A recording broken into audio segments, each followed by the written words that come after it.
l'homme le plus heureux d'être dans UEFA.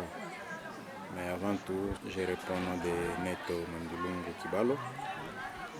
Je suis le chargé des programmes de l'UEFA depuis avril 2019 jusqu'à présent. Le chargé des programmes, ça veut dire que nous sommes basés au niveau de la coordination nationale, basée à Bukavu. Comme UEFA, nous sommes une organisation féminine des peuples autochtones qui défend la cause des communautés autochtones, particulièrement les femmes.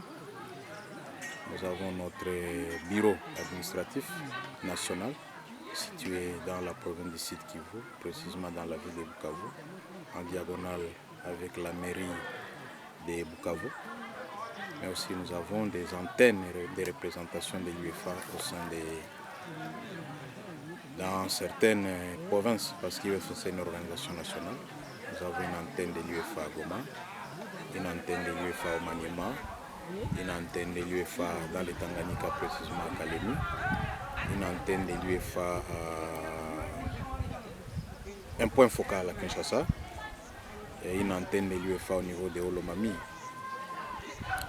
Donc j'avais dit que l'UEFA c'est une organisation féminine créée depuis 1998 dans le contexte un peu particulier des guerres à l'Est et des violences qui ont commencé, qui n'en finissent jusque-là et qui ont rendu nos communautés pauvres, marginales et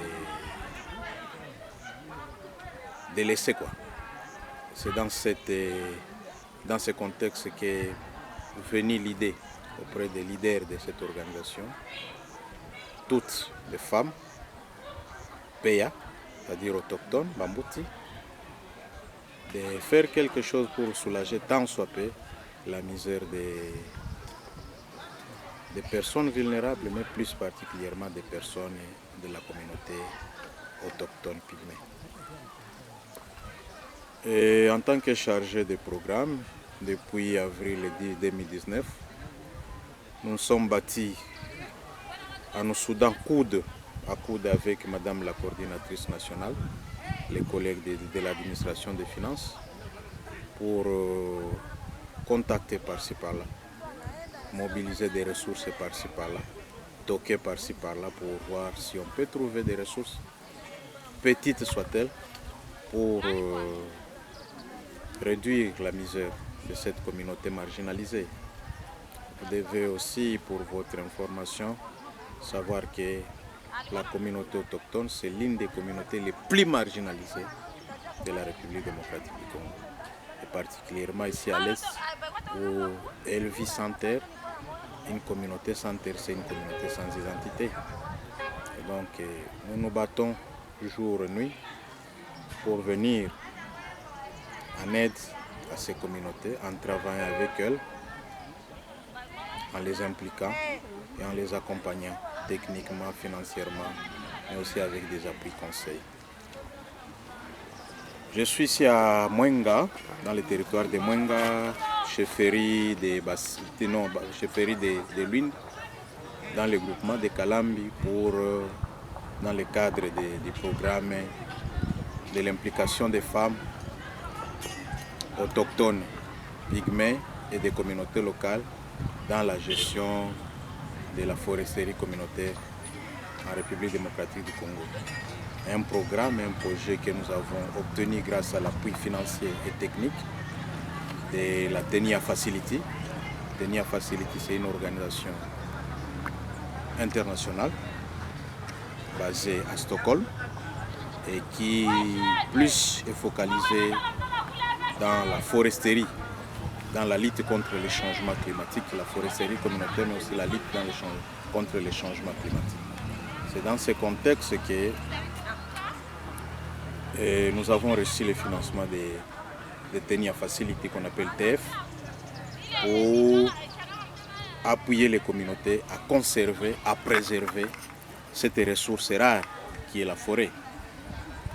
Et comme vous le savez, nos forêts constituent un poumon de survie, pas seulement pour la RDC, mais un poumon de survie mondial. Quoi de plus si on ne peut pas informer les communautés des bien fondés de leur forêt, des bien fondés mondial de cette forêt, de ces forêts ici, qui sont en train d'être décimées chaque jour et qu'à la longue, nous risquons de partir sans rien laisser derrière nous. C'est dans ce cadre que nous sommes ici dans les activités de ce projet, appuyés par Tenia Facility, pour appuyer les collègues sur terrain, nos superviseurs, nos animateurs, qui sont dans une phase de processus d'organisation des activités combinées de la mise en place de la CFCL pilote. Pourquoi une CFCL pilote? La CFCL, c'est une concession forestière des communautés locales. La CFCL pilote, parce qu'il existe d'autres CFCL qui ont été mises en place par des partenaires Strongroot, ici au Sud Kivu, et au Nord Kivu, par les réseaux CREF. Et nous travaillons avec ETF, comme organisation féminine, nous travaillons avec ETF pour venir appuyer les CFCL qui ont été mis en place par ces autres partenaires d'ETF, parce que dans la volonté, dans les souhaits d'ETF, c'est nous voir tous ces partenaires travailler en synergie et se compléter mutuellement. Nous, ayant des compétences ou des expertises focalisées plus sur la promotion des genres et l'implication des femmes dans la prise de décision, TEF nous a donné ce mandat-là de renforcer, de venir en aide aux CFCL qui ont été mis en place par les deux partenaires que je venais de citer, Strongroot et Réseau CREF, à travers l'approche genre. Il s'est avéré que les CFCL ont été mis en place, certaines ont des organes qui sont opérationnels, mais si vous vous rendez compte que dans ces organes, les gros de ces organes sont dirigés par les hommes, à 85%, 90%. Nous sommes dans une dynamique de la foresterie communautaire, de la protection de nos forêts, de la préservation de la conservation de tout de la biodiversité s'y trouvant. Il est pratiquement impossible, impensable en ce siècle-ci, de voir qu'une catégorie si importante de la couche de la société, qui sont les femmes, qu'elles soient mises à côté du fait que seulement elle est les femmes. Donc nous sommes dans cette dynamique-là, de sensibiliser les communautés, de les conscientiser, de les conseiller, à inclure tout le monde à travers une dynamique inclusive, d'inclure tout le monde, les femmes, les hommes, les jeunes, filles et garçons, les personnes vivant avec handicap. Et tout le monde, les chefs locaux, les leaders de la société civile, pour qu'on se soude la main, qu'on se colle la main et de protéger ces ressources qui est rare, qui est une denrée rare au monde aujourd'hui. C'est dans cette dynamique que nous travaillons. Mais ici, là où je me trouve, je suis venu, comme je vous avais dit, appuyer les collègues qui sont en train de mettre en place avec les communautés, à aider les communautés à mettre en place une autre concession forestière qui leur appartient et qui sera utilisée comme modèle parce qu'elle est inclusive, cette CFCL. Elle doit être gérée par les femmes, les hommes aussi, les jeunes, donc toutes les catégories, toutes les couches de la catégorie de la société et de la communauté ici. C'est dans ce cadre que je me trouve ici. N'empêche, si c'est là, je suis là pour le cadre des ETF, comme UEFA aussi, chargé de programme, nous coordonnons avec Madame la coordinatrice d'autres projets, notamment dans les domaines des fonciers, où nous sommes en partenariat avec la coopération suisse depuis 2017. Et cette année, nous sommes dans une nouvelle dynamique parce qu'on a fait l'extension d'une nouvelle zone. Nous étions seulement focalisés dans la chefferie des Boulots à Calais. Mais Dieu aidant, nous avons décroché le partenariat avec DDC pour cette année qui va s'étendre jusqu'en 2026. Et le projet va s'exécuter maintenant dans des territoires, de Calais et d'Idjouy. Ça, c'est avec la DDC, dans les domaines du foncier. Dans les domaines des moyens de subsistance des communautés. Nous avons eu à travailler avec beaucoup de partenaires, notamment PNUD, en partenariat avec Jeff.